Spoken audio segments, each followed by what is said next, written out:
Karbala के अंदर तो 22,000 लोगों के हाथों में तलवारें थी।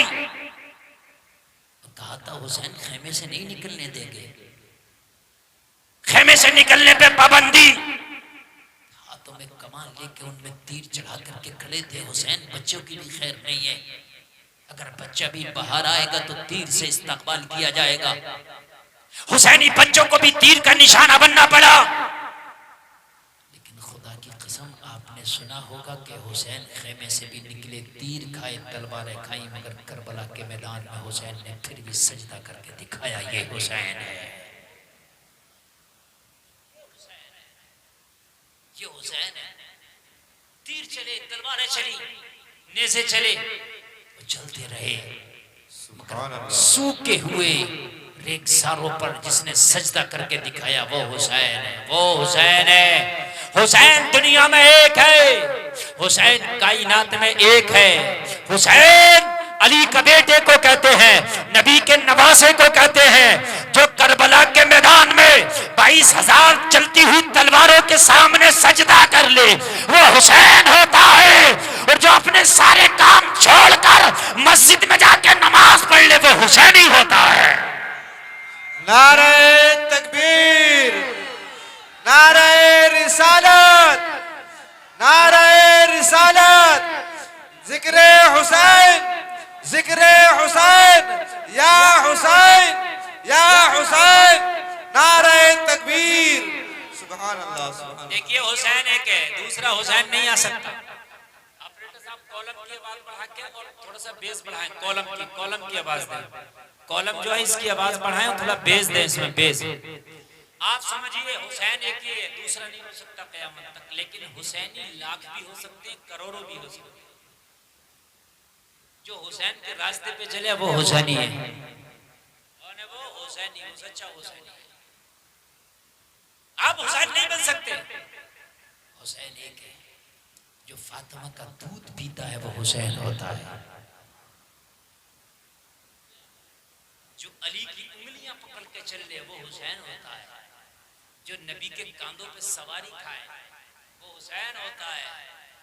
लेकिन जो दुनिया के कामों को ठुकरा करके नमाज के वक्त में नमाज अदा कर ले वो हुसैनी होता है, वो हुसैनी होता है, वो हुसैनी होता है। आज हमारे मुसलमानों में अजीब मामला है। उनसे पूछो, हुसैनी कहेगा मैं सबसे बड़ा हुसैनी, मैं हुसैनी, मैं हुसैनी। उससे पूछो तू हुसैनी है? हाँ मैं हुसैनी हूँ। उससे पूछो कि तू वाकई हुसैनी है तो वजू का तरीका याद है? कहेगा नहीं। नमाज 5 टाइम की पढ़ता? कहेगा मौलाना नहीं। एक ने मेरे पास फोन किया, बोला हजरत ये बताइए ताज़िया बनाना कैसा है? ये खुराफात बहुत चलती है। 10 दिनों तक तो इतनी चलेगी कि अगर 100 फोन आएंगे तो 90 फोन यही आएंगे, ताज़िया बनाओ। अच्छा 10 दिन हुसैनी बनेंगे और 350 दिन, 355 दिन क्या बनोगे? साल में 365 दिन है तो पूरे 365 दिन हुसैनी रहो, खाली 10 दिन के हुसैनी ना बनो। बस समझ में आई नहीं आई? बताइए ताज़िया बनाना क्या है? मैंने कहा बताएंगे, पहले नमाज सुनाओ हमें।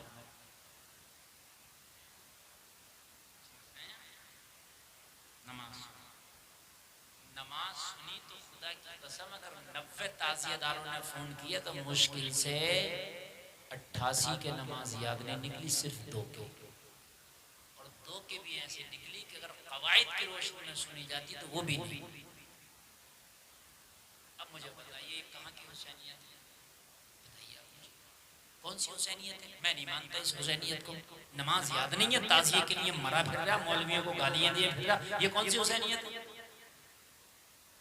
हाँ तू नमाजी था, 5 वक्ता नमाजी, शरीयत पे अमल करता है, अब मौला हुसैन से मोहब्बत करता है, वाकई मोहब्बत करता है। तो अगर अल्लाह ने पैसा दिया है तो घर बार में बना, पहला करबला का। लेकिन अल्लाह ने अगर पैसा दिया है तो यहाँ ताजिया बना के ज़ियारत ना करो, ओरिजिनल जाकर करबला की ज़ियारत करो। और पैसा नहीं है तो फिर भी ये है कि चलो नक्शा करबला शरीफ बनाओ, बना के एक जगह रख लो, ज़ियारत कर लो, बात खत्म हो गई। ये ताजिया है। घुमाना, लड़ाना, जिताना, ये कहाँ से आया? खाली की खुराफात। ये आशिक़ हुसैन का काम नहीं है। पहले नमाज है, नमाज फर्ज है, और हुसैनी जो होगा पहले नमाज पढ़ेगा। नमाज शर्त है। रोजे महशर के जहाँ गुदास बुवत अव्वली पुरशिश नमाज बुवत। लोगों मैदान महशर में सबसे पहला अगर सवाल होगा तो आपसे ये सवाल नहीं होगा कि दुनिया में कितना खेत जोत कर आया है, कौन कौन सा खेत करके आया। सबसे पहला अगर सवाल होगा तो ये होगा इस्लाम नगर के लोगों के नमाज पढ़ के आया है कि नहीं पढ़ के आया है।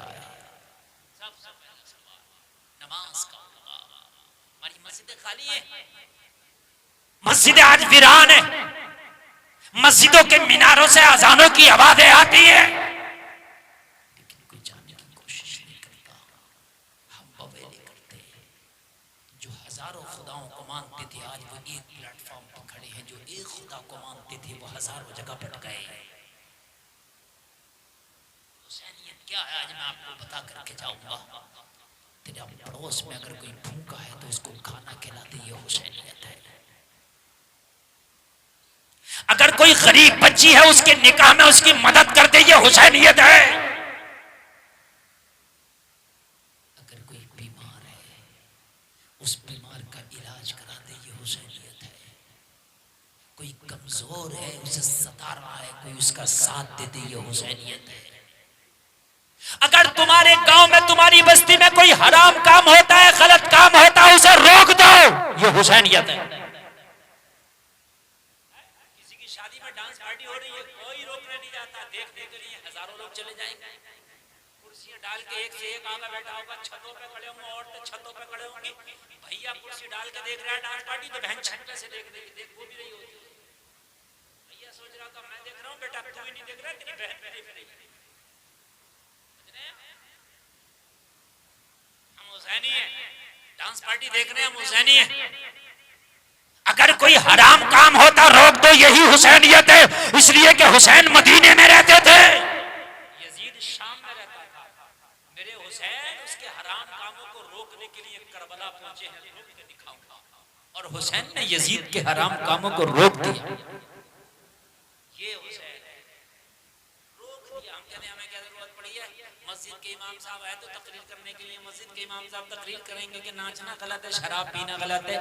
मस्जिद के इमाम साहब की तकरीर से काम नहीं चलेगा। हुसैनी तुम भी हो, हुसैनी मस्जिद के इमाम साहब भी हैं। मस्जिद के इमाम उसके खिलाफ तकरीर करेंगे और तू रद्द अमल करेगा, उसके साथ नहीं रहेगा, मुखालफत करेगा। और अल्लाह ने अगर पावर दी है तो जाकर रोक दो उसको।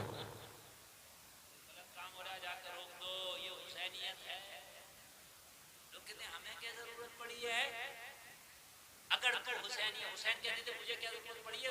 जो यजीद कर रहा करने दो, शराबे पी रहा पीने दो, गुंडागर्दी कर रहा करने दो। मैं तो मदीने में बैठा हूँ, सबसे प्यारा शहर मदीना, सबसे मुबारक शहर मदीना, सबसे सुंदर शहर मदीना, सबसे अच्छा शहर मदीना, लाजवाब शहर मदीना। मैं तो मदीना में हूँ। मदीने में मस्जिद नबवी है, नबी के रोजे के करीब। अगर एक नमाज पढ़ो तो 50,000 नमाजों का सवाब मिलता। हुसैन कहते मुझे क्या जरूरत है कि मदीना छोड़ के जाऊं?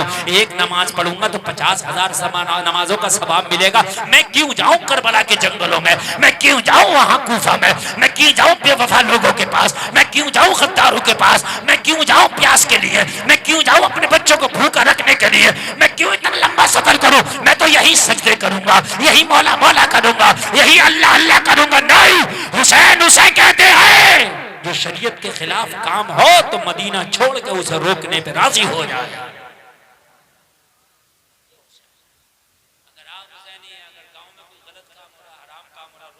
ऐसा रोको, पहले मीटिंग करो, मीटिंग करके रोको उसे, और अगर ना रुके तो उसका बाइकआउट करो। बिल्कुल नहीं हो रहा है। कितने मुसलमानों में बेनिकाह के औरतें रह रही हैं, बेनिकाह के, और खूब उनके घर का पानी पी रहे हैं, खूब अपनी शादियों में खिला रहे हैं, खूब उनके यहाँ जाके खा रहे हैं और कह रहे हैं कि मैं तो हुसैनी हूँ। तू हुसैनी नहीं है, काम यजीदियों के करता। मैदान महशर में ये तेरी हुसैनियत मुंह पे मार दी जाए। बहुत बड़ा अलमिया बगैर निकाह के आज कितनी रह रही है। मैं आपको बता रहा हूँ।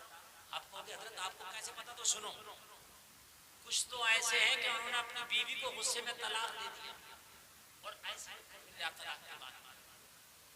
तलाक के बाद भी जब उसे पता चला, मौलवियों से मसला पूछा कि मामला गड़बड़ हो गया, इसने तलाक दे दिया, मामला इससे नहीं सिमटेगा, मामला गलत हो गया, अब इसकी बीवी इसकी नहीं रही, तो उसने वहीं खामोशी से उस बात को दबा लिया, इसी तरीके से रह रहा। और कहीं कहीं पता चला कि 10 साल के बाद में अब बात उखड़ी है, कहीं 5 साल के बाद बात उखड़ी है। एक तो अपनी सगी साली को अपने घर में रखे हुए बीवी भी रह रही है और उसकी सगी बहन से भी शादी कर रही है। कुरान में वहां तजमअ बैनल उख्तैन, दो बहनों को अपने घर में जमा नहीं कर सकता। मसला सुना, एक का इंतकाल हो जाए एक बहन का, तो दूसरी साली से यानी फिर शादी कर सकता है, लेकिन एक वक्त में बीवी भी जिंदा और उसकी बहन भी अपने घर में लाकर रख लिया, हराम। कुरान मना करता है। ऐसे मसले हमारे मुसलमानों में बाइकआउट नहीं करते, हम नहीं करते। बहुत से मामले ऐसे कि निकाह किसी और से कर लिया और अपने शोहर से तलाक भी नहीं ली। मसला सुने, निकाह किसी और से हो गया, शादी किसी और से हो गई, अपने शोहर से तलाक भी नहीं ली, पहले वाले शोहर से जुदा भी नहीं हुई और दूसरे लड़के से, दूसरे आदमी से जाके फिर शादी कर ली। जब तक पहले वाला तलाक ना देगा, दूसरे से निकाह नहीं हो सकता।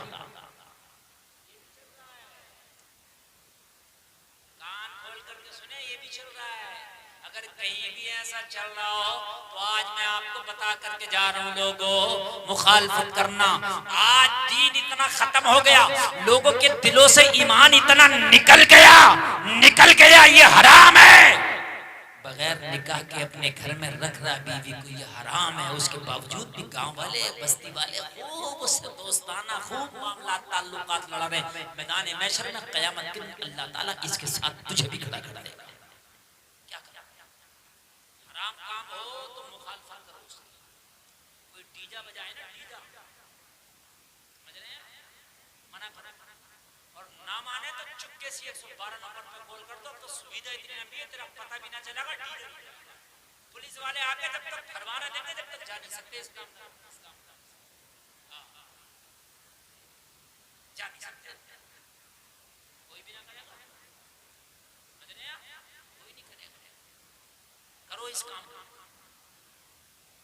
डीजा बजाए, अगर कोई डांस पार्टी करे, कर दो 112 पर फोन, चुपके से कहना भाई मेरा नाम नहीं आना चाहिए, ये बंद करा के जाओ, नाम का भी पता नहीं चलेगा, खूब बंद करा के जाओ। ये हुसैनियत है, सवाब मिलेगा, इसमें सवाब मिलेगा। किसी की लड़की का रिश्ता छुड़वाने में बहुत आ गए हो, लड़कों के रिश्ते मरवाने में बहुत आ गए हो। रिश्ते मरवा लो, लड़कियों के रिश्ते छुड़वा लो, इसमें बहुत आगे हो। अरे कान खोल करके सुन, अगर किसी का रिश्ता हो रहा, अगर करवाने में मदद नहीं कर सकता तो तू छुड़वाने वाला कोई नहीं होता। रिश्ता तोड़वाने वाला, रिश्ता छुड़वाने वाला, कान खोल करके सुन ले, अल्लाह की लानत। रिश्ते बनवाओ, तोड़वाओ, बनवाने की कोशिश करो। अब मेरी तकरीर शुरू है, आप सुने। लोगों, सबसे पहली हुसैनियत मैं आपको बता रहा हूँ, अगर कोई शरीयत के खिलाफ काम हो रहा तो उस काम को रोको। ये है हुसैनियत, रोको उस काम को। ये हुसैनियत। एक अल्लाह वाला, एक हुसैनी, अल्लाह का वली है, नाम है बायजीद बुस्तामी। कह दो सुभान अल्लाह। सुभान अल्लाह, मजा आएगा जरा सुने। आप हुसैनियत किसे कहते हैं? बायजीद बुस्तामी बहुत बड़े वली का नाम है, अल्लाह वाले का नाम है। इनकी बारगाह में इनका एक मुरीद आया, आकर अर्ज करने लगा, हुजूर आपकी बस्ती में एक फाहिशा औरत ने डेरा डाल लिया है। हुजूर शाम को उसके जिस्म का बाजार गर्म होता है, नौजवान लड़के उसके घर पे जाते हैं, उसके दर पे जाते हैं और जाने के बाद में अपना माल खर्च करते हैं और गुनाहों के दलदल में डूब जाते हैं। वो जिस्म का धंधा करती है, वो जिस्म फरोशी का काम करती है। बायजीद बुस्तामी ने इतना सुना तो चीखे मार मार कर रोने लगे। मुरीद ने इसकी सरकार, इसमें आपकी क्या खता है कि आप चीखे मार मार के रो रहे हैं? बायजीद बुस्तामी ने फरमाया, साहब मैदान महशर में मेरे रब ने पूछ लिया, तेरी बस्ती में एक औरत नौजवानों के ईमान पर डाका डाल रही थी, और बायजीद बुस्तामी तू क्या कर रहा था? तो मैं क्या जवाब दूंगा? बस्ती तो मेरी है, मेरी भी तो जिम्मेदारी बनती है। मुरीद कहने लगा,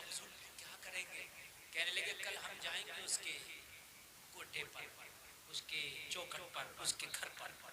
और जाने के बाद हमने फैसला कर लिया है इस बस्ती में या तो वही रहेगी या फिर हम ही रहेंगे। एक ही रहेगा, या तो वो रहेगी या हम रहेंगे। वो रहे, वो हराम काम करती रहे और हम भी इस बस्ती में नहीं रहेंगे। अल्लाह ने फरिश्ते को कहा फला बस्ती का तख्ता उलट दे। बोला क्या करूं? कहा उस बस्ती का तख्ता उलट दे। और इसकी मौला किस लिए? कहा उसमें बहुत गुनाहगार लोग हैं। फरिश्ते ने इसकी मौला उसमें तेरा एक बहुत नेक बंदा है, बहुत नेक बंदा जो रातों दिन तुझे को याद करता है। अल्लाह ने फरमाया सबसे पहले उसका तख्ता उलट। बोला क्यों? वो तो तेरी इबादत करता। फरमाया फरिश्ते वो मेरी इबादत करता लेकिन लोगों को बुरे कामों से नहीं रोकता। तो करता मगर लोगों को बुरे कामों से नहीं रोकता। लोगों खुद भी अच्छे काम करो और दूसरे लोगों को भी अच्छे कामों का हुक्म दो, बुरे कामों से रोको। ये है हुसैनियत। बायजीद बुस्तामी ने फरमाया वो रहेगी हम रहेंगे।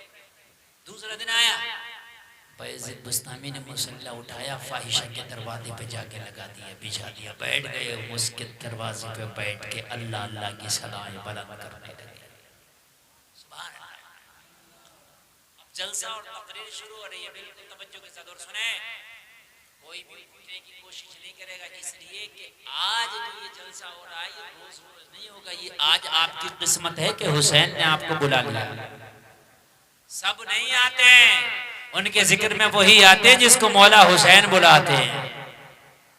मुसल्ला बिछा दिया, अल्लाह अल्लाह अल्लाह अल्लाह। बायजीद बुस्तामी का मुसल्ला बिछा, अल्लाह अल्लाह अल्लाह अल्लाह।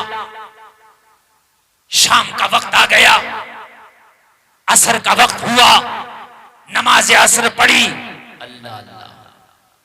मगरिब का वक्त आया और जैसे ही मगरिब का वक्त आया ना तो शराबियों का आना शुरू हुआ, ओबाश का आना शुरू हुआ, लोगों नफ्स परस्तों का आना शुरू हुआ, जो रोजाना आते थे उस फाहिशा के दरवाजे पर, उस फाहिशा के कोटे पर आना शुरू किया।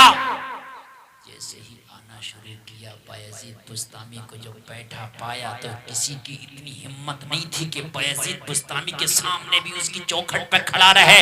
हजरत को बैठा देखता, मुंह छिपाता चला जाता। हजरत बैठे हैं, आज नहीं आऊंगा यहाँ, मैं तो कल भी आ जाऊंगा, पता नहीं आज हजरत आके बैठ गए। हजरत की वजह से रुकता ही नहीं। शाम हो गई, कोई नहीं रुका, इसलिए कि पहले लोग गुनाह करते थे, बुरा काम करते थे, लेकिन इतना ख्याल जरूर रखते थे, शर्म थी उन्हें, हया थी। पहले अगर बुरा काम भी करते थे तो डरते थे, हया थी। पहले अगर रोजा नहीं रखते थे तो छिपा छिपा के खाया करते थे। आज रोजा भी नहीं रखता और दिखा दिखा के खाता। पहले हया थी लोगों में, शर्म थी। एक बात बताऊं लोगों, सुनो, पहले की बात सुने आप। पहले अगर शादी के बाद अपनी बीवी को अपने उसके मैके से अपने घर बुला के लेके जाता था, दूल्हा जब अपनी दुल्हन को लेके जाता था ना तो इतनी शर्म थी कि पहले गाड़ी में, बैलगाड़ी में वो मालूम है क्या करता था, डंडियां बांध के उसके ऊपर तिरपाल डालता था। तिरपाल डालने के बाद में दुल्हन को उस तिरपाल के अंदर बिठाता था, खुद तिरपाल के बाहर बैठ के अपनी बीवी को बुला के लाता था। आपको यकीन ना आए तो जो 50 साल और 60 साल के लोग हैं उनसे पूछो कि आज 30-40 साल पहले ऐसा होता था कि नहीं। ये थी शर्म। और ऐसे नहीं कि पहली बार में ऐसा करता था, अगर 20 बार भी बच्चे उसके हो गए उसके बावजूद भी इतने पर्दे में लेके आता था। आज तो इधर शादी हुई है, अजी मियां शादी तो होना दूर की बात है, खाली मंगनी अगर हो गई तो इतना लंबा मोबाइल लड़के वालों की तरफ से लड़की पे चला जाता। रातों दिन बातें चल रही हैं, रातों दिन। अभी तो निकाह भी नहीं हुआ है, अभी से तेरी बात चल रही है। मुझे बता ये जायज कहां से है? ये तो हराम है। जब तक निकाह नहीं हुआ, जब तक ये तेरी बीवी नहीं है, जब तक लड़की से कोई रिश्ता नहीं है। हमने तो देखा मंगनियां भी टूट जाती हैं, बारातें भी वापस चली जाती हैं, फिर बात जो कर रहा है ये जायज कैसे हो?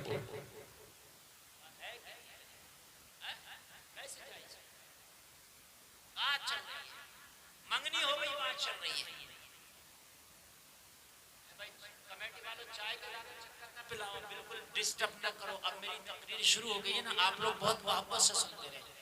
मंगनी हो जब तक निकाह ना हो जाए, जब तक कह देना लड़के वालों से हमारी बच्ची बात नहीं करेगी, इसलिए कि दुआ खैरियत की बात है ना, तो आप मेरे पास करो। लड़की का बाप हूँ मैं लड़की का भाई हूँ, मेरे पास करो, 100 बार करो, खैर खैरियत होगी, सब कुछ होगी।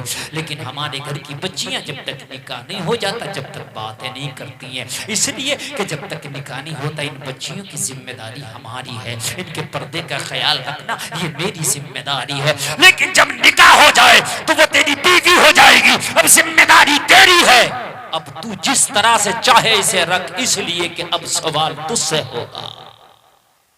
निकाह से पहले जिम्मेदारी उसके बाप भाई की है, निकाह के बाद जिम्मेदारी उसके शौहर। मेरे भाई की नहीं समझ रहे? अब तो निकाह के बाद में भी जब बुला के लाता तो अपाचे मोटरसाइकिल पर बिठा के लाना होता है, छपतिया बना के, बिल्कुल जैसे छिपकली को चिपका के लाना होता है। बिल्कुल शर्म नहीं है, बिल्कुल हया नहीं है। अच्छा, बिल्कुल हया नहीं है, हया का पास नहीं है, लिहाज नहीं है। पहले लोगों का हाल ये था, लोगों ये हाल था पहले लोगों का कि अगर कोई अपनी छत पे चढ़ता था ना, बस्ती में कोई पेड़ पे चढ़ता था ना, तो ऐलान करता था हम अपनी छत पे चढ़ रहे हैं, पर्दे हो जाओ। आज होता, आज 5 मंजिल पे भी चढ़ता तो कोई ऐलान नहीं करता। क्यों नहीं करता? इसलिए कि पहला पर्दा करती थी, इसलिए पर्दे का ऐलान होता था। अब जब पर्दा ही नहीं हो रहा तो कोई ऐलान क्यों? पहले कोई नहीं चढ़ता था छत पे, क्यों चाचा? ऐलान होता था पर्दे हो जाओ, हम छत पे चढ़ रहे हैं। अब नहीं है, अब किसको कहें पर्दे हो जाओ, तो मर्द को खुद पर्दे होना पड़ेगा। समझ रहे हैं आप? अब तो मर्द को खुद पर्दे होना पड़ेगा। हाल ये है, निजाम मैकदा को जिस तरह बिगड़ा है साकी, उन्हीं को जाम मिलता है जिन्हें पीना नहीं आता। हालात बहुत खराब है मेरे भाई, कयामत करीब है। हालात अपने सुधार लो, इसलिए कि अब क़यामत ज़्यादा वक्त नहीं है, बहुत करीब है। क़यामत की निशानियां जो बताई थी अल्लाह के रसूल ने, तकरीबन कुछ अगर छोड़ दें तो सारी निशानियां पूरी होती नज़र आ रही हैं। लोगों, क़यामत की एक निशानी ये थी कि लोगों के दरमियान से हया निकल जाएगी, निकल गई। लोगों, क़यामत की निशानी एक ये थी कि नाचने गाने वालों की इज्जतें होने लगेंगी। ये बात आज है, जो नाचने वाले गाने वाले आज उनको बड़ी इज्जत की नज़रों से देखा जा रहा। आज वो सेलिब्रिटी हो गए जो नाचने गाने वाले हैं। आज हमारे नौजवान उनके कल्चर को अपना रहे हैं, आज हमारे नौजवान उनके तरीके को अपना रहे हैं, आज हमारे नौजवान उनकी जिंदगी को, तर्ज अमल को अपना रहे हैं। आज नाचने गाने वाले सेलिब्रिटी बन के घूम रहे। और लोगों कान खोल कर सुनो, क़यामत की निशानी है। और लोगों, अगर चाहते हो कि मरने के बाद में अच्छे बदले मिले तो तुम्हारा आइडियल मुंबई का नाचने वाला नहीं होना चाहिए, तुम्हारा आइडियल करबला का हुसैन होना चाहिए, बेशक, सुभान अल्लाह, सुभान अली का बेटा होना चाहिए, फातिमा का लाल होना चाहिए। बेशक, सुभान अल्लाह। बायजीद बुस्तामी फाहिशा के दरवाजे पर बैठे, फाहिशा की चौखट पर बैठे। जितने भी आते हैं शर्म है, शराब जरूर पीते हैं, मगर इतना पता ये अल्लाह वाला बैठा। लोगों जरा गौर करो, गौर करो, फाहिशा के कोटे पर आए, मगर इतना पता कि अल्लाह वाला बैठा। ओ बाश है, मगर इतना पता है कि अल्लाह वाला बैठा। वो लोगों जरा गौर करो, पहले हाल ये था शर्म का कि बेटा का बीड़ी पी रहा, हुक्का पी रहा, 10 साल हो गए हुक्का बीड़ी पीते, वो अब्बा के सामने नहीं पी कभी। इमाम साहब आ गए, हुक्का पी रहे तो इमाम साहब आ गए। अगर बीड़ी पी रहा, ताऊ आ गए, चचा आ गए, अब्बा आ गए, फेंक दिया करता था, अब्बा आ गए, चचा आ गए। अब तो सुरती मसलता है, खंकर खुद ही कहता खाओगे हजरत,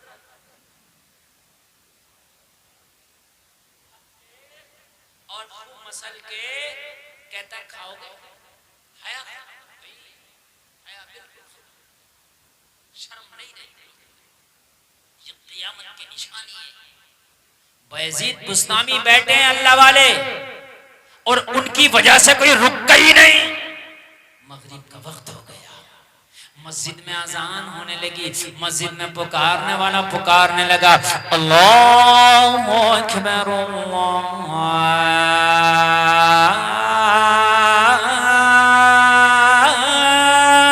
अकबर। अल्लाह वाला बैठा है, पैसे में बैठे हैं। अल्लाह वालों की शान ये है कि वो दुनिया में कहीं पर भी चले जाएं, दुनिया का कैसा भी इलाका कैसा भी खित्ता हो, वो दुनिया की परवाह नहीं करते, माहौल की परवाह नहीं करते, वो परवाह करते हैं तो अल्लाह की इबादत की परवाह करते हैं। फाहिशा का दर है, फाहिशा का घर है, उसकी चौखट अजान हो रही है, वैसे मुस्तामी ने मगरिब की नमाज की तैयारी कर ली। सुभान अल्लाह, यार जरा जोर से बोल दो सुभान अल्लाह। मगरिब की नमाज की तैयारी कर रहे हैं। अल्लाह, इधर अजान हुई, इधर मुसल्ले पे बयजीद बुस्तामी खड़े हो गए, नमाज मगरिब अदा कर ली। नमाज मगरिब अदा करने के बाद जैसे ही मुसल्ले पे बैठे, फाहिशा की खादमा आ गई। फाहिशा ने भेजा, जाओ आज देखो दरवाजे पे कितने लोग आए, सबकी लिस्ट बना के लेके आओ, सबकी लिस्ट बना के लेके आओ। जब खादमा आई तो क्या देखा कि दरवाजे पे आज कोई है ही नहीं, ना कोई शराबी है, ना जुआरी है, ना सट्टेबाज है, ना ओबाश है, ना नफ्स परस्त है, ना हबश का पुजारी है, कोई नहीं।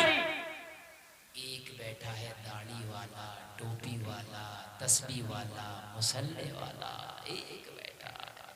बस कहने लगी, बाबा यहाँ कैसे आना हुआ?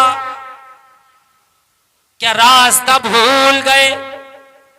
यहां आप जैसों का काम नहीं, यहां टोपी दाढ़ी वालों का काम नहीं है, यहां तस्बीह मुसल्ले वालों का काम नहीं है। यहां शराबी आते हैं, जानी आते हैं, जुआरी आते हैं, नफ्स परस्त आते हैं, बिगड़े हुए आते हैं। आपने फरमाया रास्ता हम नहीं भटके हैं, रास्ता तेरी मालिकी भटक गई है। हम इसलिए आए हैं कि अब या तो वो रहेगी या हम रहेंगे, फैसला करना है। तो आप क्या चाहते हो? आप क्या चाहते हो? कहा इस वक्त हम उससे मुलाकात करना चाहते हैं। कहा आपका काम उससे मिलना नहीं है। कहने लगे तेरा ये काम नहीं है कि मेरा काम मिलना है कि नहीं है, ये बता कि उससे मिलने के लिए फीस कितनी लगती है, हम मिलना चाहते हैं। गई, भागी भागी, दौड़ी दौड़ी गई और जाने के बाद उस फाहिशा से बोली, आज तेरी चौखट पे कोई नहीं है, जो रोजाना आते थे वो नहीं है, शराबी नहीं है, ओबाश नहीं है, नफ्स परस्त नहीं है, हबश का पुजारी नहीं है। कहने लगी फिर कौन है? कहने लगी बस एक बैठा है, टोपी वाला, दाढ़ी वाला, तस्बीह वाला, मुसल्ले वाला, अल्लाह अल्लाह वाला एक। कहने लगी उसका दिमाग खराब हुआ है। नमाजी लोग कब से आने लगे यहाँ? अल्लाह अल्लाह वाले कब से आने लगे? उसका दिमाग खराब हुआ है। उससे जाके कहो बाबा हम नहीं मिलते, हमारे मिलने वाले लोग और हैं, हम उनसे मिलते हैं जो नफ्स के गुलाम होते हैं, हम उनसे मिलते हैं जो गुनाहों के दलदल में गोता लगाते हैं, हम उनसे मिलते हैं जो हमारे इनकम कराते हैं, हम उनसे मिलते हैं जो पैसा दे करके हमारा जिस्म खरीदते हैं। अरे हम जिस्म के सौदागर हैं, हमारा तुमसे बिजनेस नहीं चलेगा। आई कहने लगी बाबा वो तुमसे मिलना नहीं चाहता, वो जिस्म की सौदागर है, वो उन्हीं से मिलना चाहती है जो जिस्म की तिजारत करते हैं, वो आपसे नहीं मिलेगी।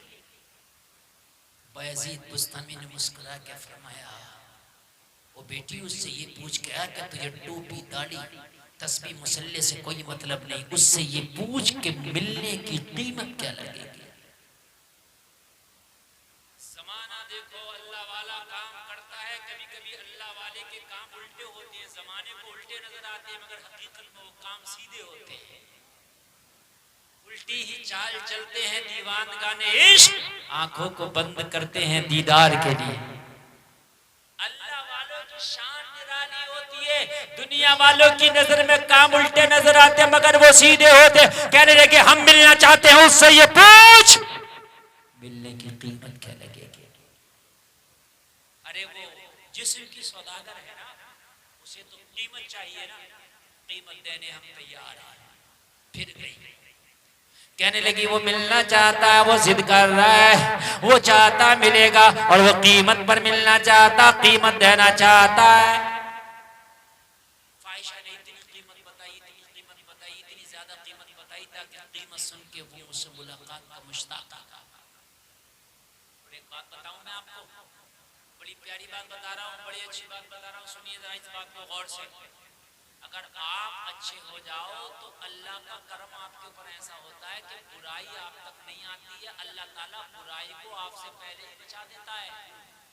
आप जब बुरा काम करते हो तो बुराई चल चल के आपके पास आती है, बुराई ढूंढती फिरती है आपको। कहाँ मिलोगे? गलियों में मिलोगे, वहीं पकड़ लेगी। घरों में मिलोगे, वहीं आ जाएगी। और आप नेकियां करो, अच्छाई करो तो नेकियां आपको ढूंढती फिरेंगी, ढूंढती फिरेंगी। आप नमाजी बन जाओ तो हज की दरख्वास्त भी आपके लिए अल्लाह मंजूरी कर देगा। सुभान अल्लाह। यूट्यूब एक ऐसी चीज है, उसमें जो तलाश करो कोई आता है। आप देख लियो, तजुर्बा करो। आप यूट्यूब पे गाने सुनो, गाने आएंगे, पुरानी के, नई फिल्मों के, बीट की फिल्मों के गाने आएंगे। आप तकरीरें सुनो, यूट्यूब जब खोलोगे जब तकरीर आएगी, जो सर्च करोगे वो आएगा। अगर आपको यकीन ना आए तो एक लड़का यहाँ बैठा होगा, नवाब नाम का, बड़ी मोहब्बत करता है आपसे। वो कह रहा था हज़रत 7 साल हो गया मैं आपकी तकरीरें सुनता हूँ। उसने यूट्यूब खोल के दिखाया तो मेरी तकरीर के अलावा उसके यूट्यूब पे कुछ आई नहीं, जिधर से भी खोल तकरीर। क्योंकि जो सर्च करोगे वही आता। ऐसे ही इंसान का है, जो तुम ढूंढते हो वो तुम तक पहुंचता। अगर तुम बुराइयां करोगे, गुनाह ढूंढोगे तो गुनाह चल चल के तुम्हारे पास आएंगे।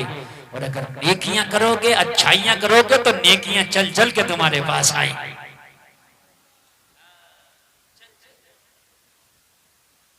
बुराइयां सब बच जाएंगी, बचेंगी बुराइयां। एक बात बताऊं मैं आपको, कहीं नाच हो रहा हो, कहीं पर खूब मजाक हंसी और खूब वो चल रही हो बेहयाइयां, हमने तजर्बा किया है। हम निकल जाएं, ये मौलाना लोग, ये कोई भी निकल जाए, मैंने ये देखा औरतें कुछ शर्म करें, मगर फिर भी कहती हैं हजरत आ रहे, थोड़ी सी शर्म करके थोड़ा सा मामला उस वक्त ठंडा हो जाता है। इसलिए कुछ ना कुछ अल्लाह ने इन लोगों की शर्म और हया रखी है कि इनकी वजह से बुराई थोड़ी सी हट बच जाती है। आपको यकीन ना है, मैं आपको सबसे बड़ी बात बता रहा हूँ आज, और सबसे बड़ी बात, आप लोग भी सुनो, आप तजुर्बा करना। आपने कभी सफर किया होगा ट्रेन में, बस में? अगर नहीं किया होगा तो आप करेंगे, देखना ट्रेन और बस में जमात आती है, जो बीच की जमात होती है, ना मर्द ना औरत, 6 नंबर वाली, ये 6 नंबर वाली जो जमात होती है बड़ी खतरनाक होती है। ये जब मांगती है तो जो देने वाला वो तो देते ही हो, जो देने वाला नहीं है उससे भी ले लेती है। सही बता, दे देगा नहीं। बड़े बड़े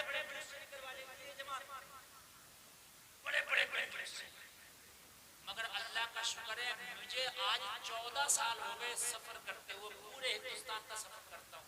खुदा की कसम, मिंबर रसूल पे बैठा हूँ, आज तक ट्रेन में मेरे साथ इस जमात ने ना मुझसे मांगने की कोशिश की है, ना मेरे साथ कोई बदतमीजी करने की कोशिश की है। खाली ये देखते ये टोपी दाढ़ी वाले छोड़ दो। आज कदर है इस चीज, आप देख लेना, आप देख लेना, ये कदर है। आपके दाढ़ी ना हो, टोपी ना हो, दोगे तुम तो तुम्हारे दांत निकलेंगे वहां, और निकलवाना जानता है। हाँ, लेकिन अल्लाह का फजल है, मैंने एक बार एक से पूछ भी लिया, मैंने कहा भैया एक बात ये बताओ, तुम हम लोगों से क्यों नहीं मांगते? कहते हम क्यों नहीं मांगते, तुम अल्लाह वाला। मैंने कहा चलो हम तो बड़े गुनाहगार हैं, तुम्हारी नजर में सही, समझ रहे हैं आप? तो कम से कम जैसा ढंग बनाओगे वैसा रंग हो जाएगा, जैसा ढंग होगा वैसा रंग होगा। अगर नेकियों की जुस्तजू में रहोगे तो नेकियां तुम्हें ढूंढेंगी, अगर गुनाहों के जुस्तजू में रहोगे तो गुनाह तुम्हें ढूंढेंगे। और जलसे में आने वालों जरा गौर करो। फाहिशा ने कहा उससे कह दो उसका काम नहीं है। अल्लाह वाले ने कहा उससे कीमत पूछ। जब कीमत पूछने की बात की ना तो उसने इतनी कीमत बताई कि वो आ ना सके, लेकिन अल्लाह वाले के दिल से लगी थी फैसला हो के रहेगा, या तो हम रहेंगे या वो रहेगी। कई गुना कीमत मांगी, बायजीद बुस्तामी ने निकाल के जुब्बे की जेब से जो मांगा दे दिया, कर ले जा, और इससे भी अगर ज्यादा मांगे वो भी ले जाए, लेकिन आज एक बार मुलाकात हमें करना जरूर है। कीमत अदा कर दी, और कीमत अदा करने के बाद जैसे ही उसके हुजरे में, उसके कमरे में बायजीद बुस्तामी ने जाने के लिए तैयारी की तो लोगों जरा गौर करो। फाहिशा की खादमा ने कहा रुक जाओ, उधर से हम इशारा करेंगे तो आना। बायजीद बुस्तामी को रोक दिया गया। लोगों जरा गौर करो, जितना सबों से वो माल कीमत वसूलती थी, आज एक से इतनी कीमत लेके बैठ गए। अब जब बायजीद बुस्तामी आने लगे तो फाहिशा ने सोचा आने वाला बड़ा मालदार है जो सबके बराबर अकेला कीमत दे के आ रहा है, ये तो बहुत मालदार है। अगर आज यहाँ से खुश होके गया तो ये तो रोजाना आया करेगा, रोजाना इतनी मोटी रकम दे के मुझे जाया करेगा, इसलिए आज इसे खुश करना जरूरी है। मगर उसको क्या पता था तेरी क्या औकात तो उस अल्लाह वाले को खुश करे। आज अल्लाह वाला ही तेरी जिंदगी बदल के चला जाएगा। सुभान अल्लाह, बहुत प्यारी बात करूंगा। अभी जिक्र हुसैन भी करूंगा, करबला पे भी आऊंगा, मगर मैं हुसैनियत बता रहा हूं बस, उसके बाद हुसैन का जिक्र। और उठ कर ना जाए, मैं देख रहा हूं कि कुछ लोग उठ के एक आध आदमी जा रहा है। नौजवानों, तुम्हारी जिंदगी का ये बहुत हसीन लम्हा है। आप उठ के भी जाओगे तो घर जाके कुछ नहीं कर लोगे, लेकिन यहाँ बैठे रहोगे तो रब की रहमत में बैठे, रब की रहमत में बैठे। आप जरा गौर करो, जरा गौर करो। अरे भाई जैसे ये पहुंचे, फाहिशा ने मजीद बनाव सिंगार किया, आज खुश करके भेजूंगी। अल्लाह वाला आया है, आज इस पे अपना रंग चढ़ा के भेजूंगी। मगर इसे क्या पता था अल्लाह वालों पे ऐसा रंग चढ़ा हुआ होता, उन पे किसी का रंग नहीं चढ़ता, वो जमाने में अपना रंग चढ़ा देते। सुभान अल्लाह, सुभान अल्लाह, बहुत ख्वाजा गरीब नवाज हिंदुस्तान में आए तो किसी हिंदुस्तानी का रंग न चढ़ा, मेरे ख्वाजा ने 90,000 पे अपना रंग चढ़ा के छोड़ा। सुभान अल्लाह। तो बोलता है आज हमारे नौजवानों पर रंग बहुत जल्दी चढ़ जाता है। कभी किसी हीरो का चढ़ गया, कभी किसी हीरोइन का चढ़े, हीरोइन के रंग चढ़ गया नौजवानों पे। कभी हीरोइनों की तरह भी बाल बाल के घूम रहे होते हैं, हीरोइनों की तरह भी मेकअप बटन बना रहे होते हैं। कान भी छिदवा लिए बहुत से नौजवानों ने, तो कान नाक और छिदवा लो, नाक और बचिए, इसे भी छिदवाओ, चूड़ियां भी पहनो, पूरा काम करो। कान छिदवा के घूम रहे, कान समझ रहे हैं, कान छिदवाए पड़े, पैंट फाड़े पड़े, पैंट जरा गौर करें आप भाइयों। रंग चढ़ गया तुम्हारे ऊपर जमाने का, जिसके ऊपर मोहम्मद रसूलुल्लाह का रंग चढ़ जाता है उस पर किसी का रंग नहीं चढ़ता है। हाँ भाई वाह, नारे तकबीर, नारे रिसालत, मसलके आला हजरत फैज़ाने सरकारे मदीना, जिक्र शहीद आजम कॉन्फ्रेंस हजरत अल्लामा मुफ्ती गुलफाम साहिब किबला, नारे तकबीर, सुभान अल्लाह। नबी की मोहब्बत का ऐसा रंग चढ़ा लो, कुरान का ऐसा रंग चढ़ा लो अपने ऊपर, इश्क़ रसूल का ऐसा रंग चढ़ा लो, जहां जाओ तेरे ऊपर किसी का रंग ना चढ़ सके। जिधर से गुजरता चला जाए अपने रंग में रंगता चला जाए। सुभान अल्लाह। ये रंग है। आज अगर पूछो बीड़ी वाले से कहां से पीरा करा, दोस्तों ने सिखा दिया। शराबी से पूछो, कहता दोस्तों ने सिखा दिया शराब पीना। जुआरी से पूछो, जुआ कहां से खेलता, दोस्तों ने सिखा दिया। दोस्तों का रंग तेरे ऊपर चढ़ गया, तेरा रंग दोस्तों पे क्यों ना चढ़ सका? होना तो ये चाहिए था, शराबियों में जाता उनकी शराब छुड़ा देता, बेनमाजियों में जाता। मैंने देखा कि अच्छा खासा नमाज पढ़ ला, बेनमाजियों में बैठने लगा, अपनी भी जमात छोड़ दी। क्यों क्यों छूट गई जमात? कहने लगा मौलाना जरा बैठ गया था। बे बेवकूफ, तेरी उन्होंने छुड़वा दी तो तूने उन्हें पढ़वा क्यों नहीं दी? यार जरा बोलो ना। जब वो तेरी छुड़वा सकते हैं तो तू उन्हें पढ़वा क्यों नहीं सकता? उनका रंग तेरे ऊपर चल रहा है, तेरा रंग उनके ऊपर क्यों नहीं चल रहा?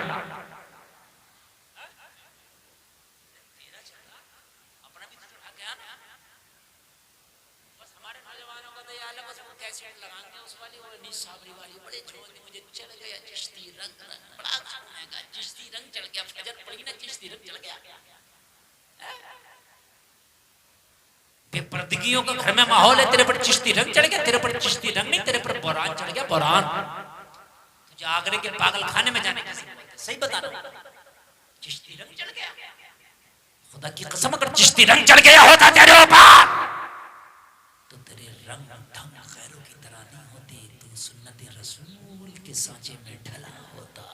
बेशक सुभान अल्लाह। बहुत तेरे घरों से कुरान की तिलावत की आवाज़ें आ रही होती, तेरे घर से अल्लाह अल्लाह की सदाएं आ रही होती। फजर के वक्त में तेरे घर में सन्नाटा ना छाया होता। फजर के वक्त में तेरे घर में खर्राटे लेके नहीं सो रहे होते, बल्कि फजर का वक्त होता, तेरे घर में बच्चा बच्चा जागा होता। ए लोगों, तेरी बीवी भी नमाज पढ़ रही होती, तेरी अम्मी भी नमाज पढ़ रही होती, तेरी बहनें भी नमाज पढ़ रही होती। तू भी मस्जिद में नमाज के लिए गया होता और फजर के बाद तेरे घरों से कुरान की तिलावत की आवाजें आ रही होती, कुरान के पारों की आवाजें, खुदा की कसम तिलावतें हो रही होती। ये था तेरे ऊपर रंग। ये रंग जिस दिन तेरे ऊपर चढ़ गया, जमाना तेरा कुछ ना बिगाड़ पाएगा। जिधर से तू गुजर जाएगा, जमाना तेरे रंग में रंगता नजर आएगा। नारे तकबीर। या रसूल अल्लाह, या रसूल अल्लाह, जिंदाबाद, जिंदाबाद, या रसूल अल्लाह। जिंदाबाद। माहौल बड़े खराब है। रंग इस्लाम का इतना चढ़ा लो, इतना चढ़ा लो कि तुम्हारे ऊपर से कोई रंग ना उतार सके। जहां जाओ तेरे रंग में रंग जाए। बड़ा मुश्किल है इस वक्त इस्लाम पर अमल करना। समझ रहे हैं आप? ए मोबाइल वालों, ए कंगन वालों, बात सुनो, अपनी बात बात करो। आज मेरी सुनो। अच्छी नहीं लग रही कि मेरी बात समझ में नहीं आ रही? समझ में आ रही है ना? समझ में आ रही है तो सुन लें आप। इतना बुरा माहौल हो गया, इतना बुरा माहौल हो गया, इतना बुरा माहौल का बेपर्दगी इतनी आम हो गई, इतनी आम हो गई, इतनी आम हो गई। मेरे भाइयों, बेपर्दगी को इतना अच्छा समझा ना लगा कि बेपर्द उठा दो काफी है। हामिद साहब का, हामिद साहब माशाल्लाह, आकिल साहब हाजिरी हो रही है, किधर है? अच्छा, मुजस्सिम साहब किधर गए? अच्छा अच्छा, नाजिम, मोहम्मद शाहिद, कासिम साहब, सुहेल साहब, हाशिम भाई, हाशिम भाई, हाशिम भाई हाथ उठाएं। किधर है हाशिम भाई? अरे माशाल्लाह, बैठे पीछे कुर्सी पे बैठे। शौकीन साहब किधर है? शौकीन साहब, अच्छा माशाल्लाह। अच्छा, हामिद ठेकेदार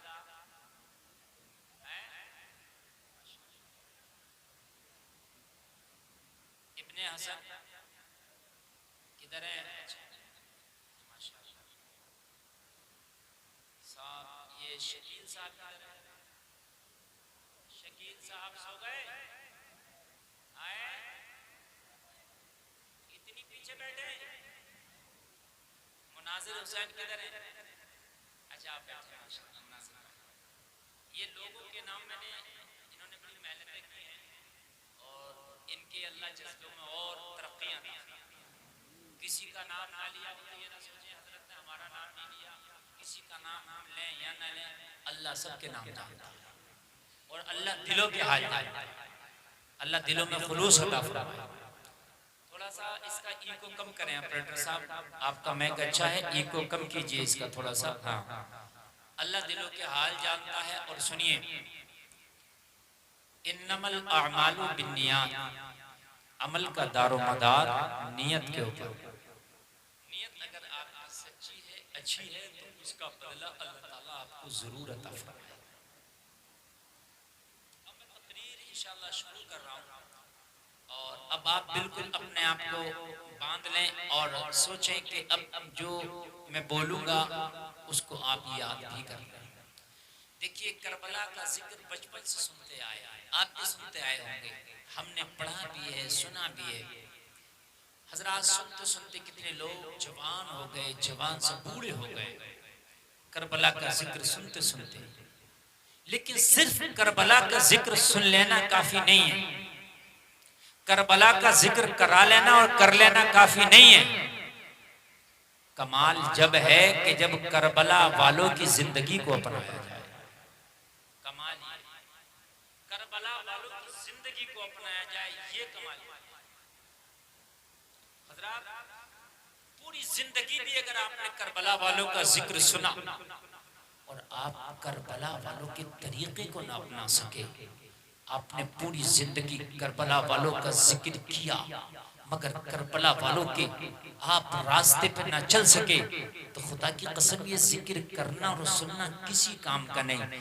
मैदान महशर में करबला वाले तुम्हारा दामन पकड़ के पूछेंगे, बता तुझे दुनिया में अल्लाह ने भेजा था, मोहलत दिया था, लेकिन तू जिक्र मेरा करता था, काम यजीद वाले करता था। जिक्र मेरा करता था और काम यजीद वाले करता था। ये बता कि तुझे अब यहाँ बदला मैं दिलाऊं अपने नाना से, तो कैसे दिलाऊं? अगर जिक्र उनका करते हो तो काम भी उन्हीं के किया गया, अगर मोहब्बत उनसे करते हो तो काम भी उन्हीं के किया करो। हजरात, ये आज जलसे में जिक्र हुसैन होगा। जितने बैठे हैं सब हुसैन की मोहब्बत में आए हैं, हुसैन की मोहब्बत में आपने अपने बिस्तरों को छोड़ा है, हुसैन की मोहब्बत में ये पिंडाल लगाया, हुसैन की मोहब्बत में मुझे बुलाया, हुसैन की मोहब्बत में इतना सब कुछ किया, ये सब हुसैन की मोहब्बत। लेकिन जब तुम नमाज के वक्त में अपने मोबाइल में लगे होते हो, चुनाव पर खड़े होते हो, इधर नमाज हो रही होती है, उधर तुम अपने कामों में होते हो, तो मुझे ये बताओ ये काम किसका? ये हुसैन का तो नहीं हो सकता, हुसैनियों का तो नहीं हो सकता। करबला के अंदर तो 22,000 लोगों के हाथों में तलवारें थी, कहा था हुसैन खेमे से नहीं निकलने देंगे, खेमे से निकलने पे पाबंदी। हाथों में कमान लेके उनमें तीर चढ़ा करके खड़े थे। हुसैन बच्चों की भी खैर नहीं है, अगर बच्चा भी बाहर आएगा तो तीर से इस्तकबाल किया जाएगा। हुसैनी बच्चों को भी तीर का निशाना बनना पड़ा।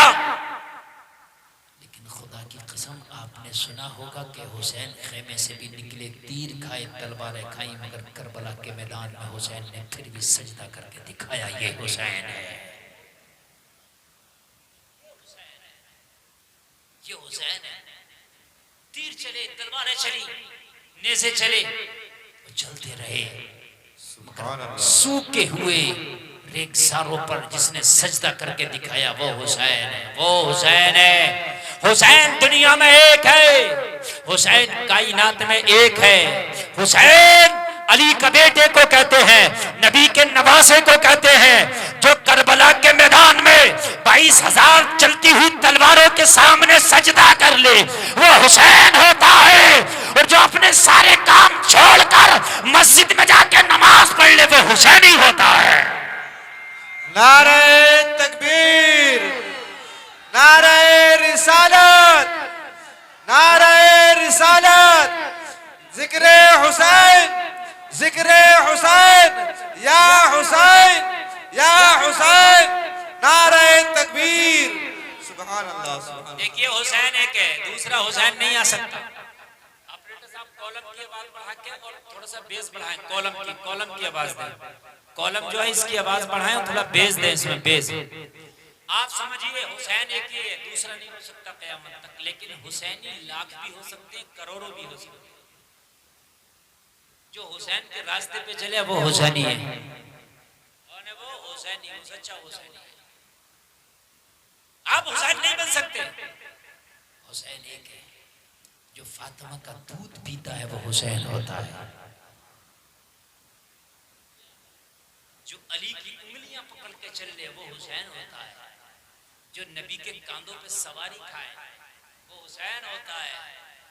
लेकिन जो दुनिया के कामों को ठुकरा करके नमाज के वक्त में नमाज अदा कर ले वो हुसैनी होता है, वो हुसैनी होता है, वो हुसैनी होता है। आज हमारे मुसलमानों में अजीब मामला है, उनसे पूछो हुसैनी कहेगा मैं सबसे बड़ा हुसैनी, मैं हुसैनी, मैं हुसैनी। उससे पूछो तू हुसैनी है? हाँ मैं हुसैनी हूँ। उससे पूछो अगर तू वाकई हुसैनी है तो वजू का तरीका याद है? कहेगा नहीं। नमाज पांचों टाइम की पढ़ता? कहेगा मौलाना नहीं। एक ने मेरे पास फोन किया, बोला हजरत ये बताइए ताज़िया बनाना कैसे है? ये खुराफात बहुत चलती है, 10 दिनों तक तो इतनी चलेगी कि अगर 100 फोन आएंगे तो 90 फोन यही आएंगे ताज़िया बनाओ, सिर्फ। अच्छा 10 दिन हुसैनी बनेंगे और 350 दिन 355 दिन क्या बनेगा? साल में 365 दिन है तो पूरे 365 दिन हुसैनी रहो, खाली 10 दिन के हुसैनी ना बना। बस समझ में आई? बताइए ताज़िया बनाना क्या है? मैंने कहा बताएंगे, पहले नमाज सुनाओ हमें।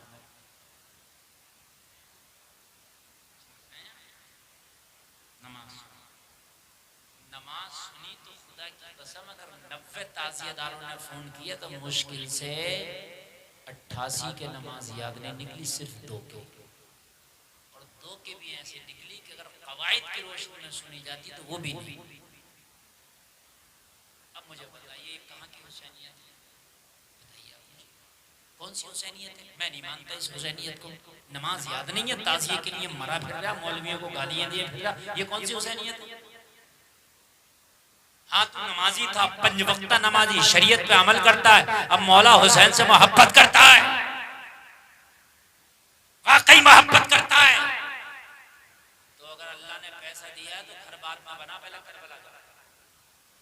लेकिन अल्लाह ने अगर पैसा दिया है तो यहाँ ताज़िया बना के ज़ियारत ना करो, ओरिजिनल जाकर करबला की ज़ियारत कर। और पैसा नहीं है तो फिर भी ये है कि चलो नक्शा एक करबला शरीफ बनाओ, बना के एक जगह रख लो, ज़ियारत कर लो, बात खत्म हो गई। ये ताज़िया है। घुमाना, लड़ाना, जिताना, ये कहाँ से आया? खाली की खुराफात। ये आशिक़ हुसैन का काम नहीं है। पहले नमाज है, नमाज फर्ज है, और हुसैनी जो होगा पहले नमाज पढ़ेगा, नमाज शर्त है। रोज़े महशर के जहाँ गुदास बुवत अव्वली पुरशिश नमाज बुवत। लोगों मैदान महशर में सबसे पहला अगर सवाल होगा तो आपसे ये सवाल नहीं होगा कि दुनिया में कितना खेत जोत कर आया है, कौन कौन सा खेत करके आया। सबसे पहला अगर सवाल होगा तो ये होगा इस्लाम नगर के लोगों के नमाज पढ़ के आया है कि नहीं पढ़ के आया है।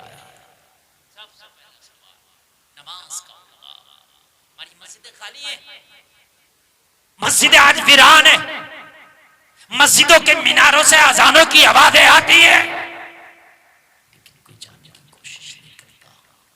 हम बवेले करते हैं। जो हजारों खुदाओं को मानते थे आज वो एक प्लेटफॉर्म पर खड़े हैं, जो एक खुदा को मानते थे वो हजारों जगह भटक गए। हुसैनियत क्या है आज मैं आपको बता करके जाऊंगा। तेरे पड़ोस में अगर कोई भूखा है तो उसको खाना खिला दे, ये हुसैनियत है। अगर कोई गरीब बच्ची है उसके निकाह में उसकी मदद कर दे, ये हुसैनियत है। अगर कोई बीमार है उस बीमार का इलाज करा दे, ये हुसैनियत है। कोई कमजोर है उसे सता रहा है, कोई उसका साथ दे दे, ये हुसैनियत है। अगर तुम्हारे गांव में तुम्हारी बस्ती में कोई हराम काम होता है, गलत काम होता है, उसे रोक दो, ये हुसैनियत है। किसी की शादी में डांस पार्टी हो रही है, कोई रोकने नहीं जाता, देखने के लिए हजारों लोग चले जाएंगे। कुर्सियां डाल के एक से एक आगे बैठा होगा, छतों पे खड़े होंगे, औरतें छतों पे खड़े होंगी। भैया कुर्सी डाल के देख रहा है डांस पार्टी, तो बहन छत से देख रही, देख वो भी रही होती है। भैया सोच रहा था मैं देख रहा हूँ, बेटा तू ही नहीं देख रहा, तेरी बहन भी देख रही है। हुसैनी है, डांस पार्टी देख रहे हैं, हम हुसैनी है। अगर कोई हराम काम होता रोक दो, यही हुसैनियत है। इसलिए कि हुसैन मदीने में रहते थे, यजीद शाम में रहता था। मेरे हुसैन उसके हराम कामों को रोकने के लिए करबला पहुंचे हैं, रोक के दिखाऊंगा। और हुसैन ने यजीद के हराम कामों को रोक दिया। ये हुसैन है। रोक दिया। हम कहते हैं हमें क्या जरूरत पड़ी है? मस्जिद के इमाम साहब आए तो तकरीर करने के लिए मस्जिद के इमाम साहब तकरीर करेंगे कि नाचना गलत है, शराब पीना गलत है। मस्जिद के इमाम साहब की तकरीर से काम नहीं चलेगा। हुसैनी तुम भी हो, हुसैनी मस्जिद के इमाम साहब भी हैं। मस्जिद के इमाम उसके खिलाफ तकरीर करेंगे और तू रद्द अमल करेगा, उसके साथ नहीं रहेगा, मुखालफत करेगा। और अल्लाह ने अगर पावर दी है तो जाकर रोक दो उसको।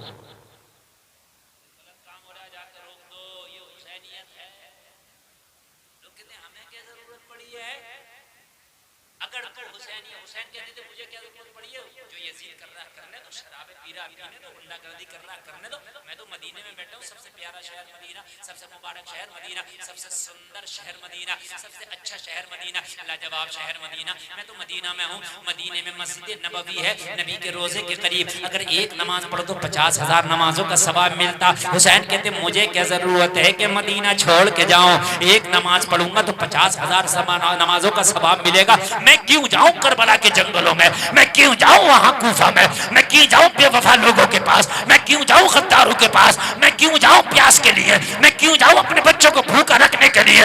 मैं क्यों इतना लंबा सफर करूं? मैं तो यही सजदे करूंगा, यही मौला मौला करूंगा, यही अल्लाह अल्लाह करूंगा। नहीं, हुसैन उसे कहते हैं जो शरीयत के खिलाफ काम हो तो मदीना छोड़ के उसे रोकने पे राजी हो जाए।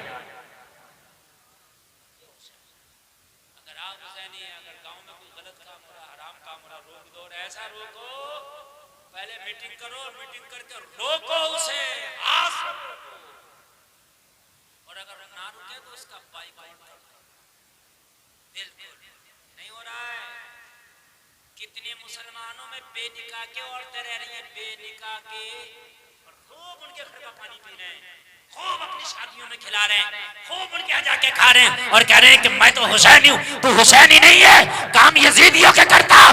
मैदान महशर में ये तेरी हुसैनियत मुंह पे मार दी जाए। बहुत बड़ा अलमिया बगैर निकाह के आज कितनी रह रही है। मैं आपको बता रहा हूँ। आपको हजरत आपको कैसे पता? तो सुनो, कुछ तो ऐसे हैं कि उन्होंने अपनी बीवी को गुस्से में तलाक दे दिया और ऐसे तलाक के बाद भी जब उसे पता चला, मौलवियों से मसला पूछा कि मामला गड़बड़ हो गया, इसने तलाक दे दिया, मामला इससे नहीं सिमटेगा, मामला गलत हो गया, अभी इसकी बीवी इसकी नहीं रही, तो उसने वही खामोशी से उस बात को दबा लिया, इसी तरीके से रह रहा। और कहीं कहीं पता चला कि 10 साल के बाद में अब बात उखड़ी है, कहीं 5 साल के बाद बात उखड़ी है। एक तो अपनी सगी साली को अपने घर में रखे हुए बीवी भी रह रही है और उसकी सगी बहन से भी शादी कर रही है। कुरान में वहां तजमअु बैनल उख्तैन, दो बहनों को अपने घर में जमा नहीं कर सकता। मसला सुना, एक का इंतकाल हो जाए एक बहन का तो दूसरी साली से यानी फिर शादी कर सकता है, लेकिन एक वक्त में बीवी भी जिंदा और उसकी बहन भी अपने घर में लाकर रख लिया, हराम। कुरान मना कर रहा है। ऐसे मसले हमारे मुसलमानों में बाइकआउट नहीं करते, हम नहीं करते। बहुत से मामले ऐसे कि निकाह किसी और से कर लिया और अपने शोहर से तलाक भी नहीं ली। मसला सुने, निकाह किसी और से हो गया, शादी किसी और से हो गई, अपने शोहर से तलाक भी नहीं ली, पहले वाले शोहर से जुदा भी नहीं हुई और दूसरे लड़के से, दूसरे आदमी से जाके फिर शादी कर ली। जब तक पहले वाला तलाक ना देगा दूसरे से निकाह नहीं हो सकता।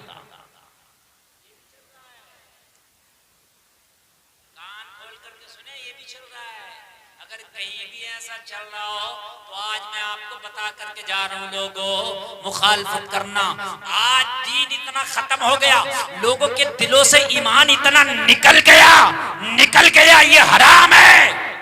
बगैर निकाह के अपने घर में रख रहा बीवी को, ये हराम है। उसके बावजूद भी गांव वाले, बस्ती वाले खूब उससे दोस्ताना, खूब मामला ताल्लुकात लड़ा रहे। मैदान महशर में क़यामत के दिन अल्लाह ताला इसके साथ तुझे भी खड़ा कर देगा।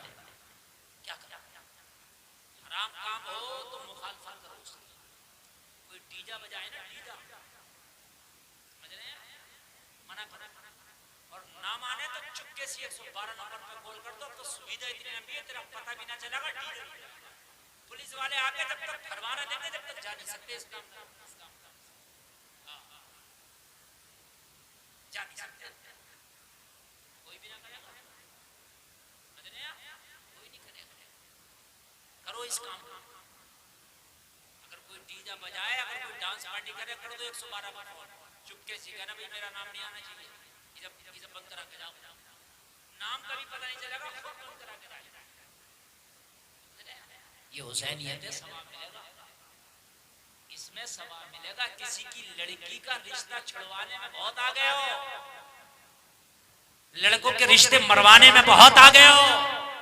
रिश्ते मरवा लो, लड़कियों के रिश्ते छुड़वा लो, इसमें बहुत आगे हो। अरे कान खोल करके सुन, अगर किसी का रिश्ता हो रहा, अगर करवाने में मदद नहीं कर सकता तो तू छुड़वाने वाला कोई नहीं होता।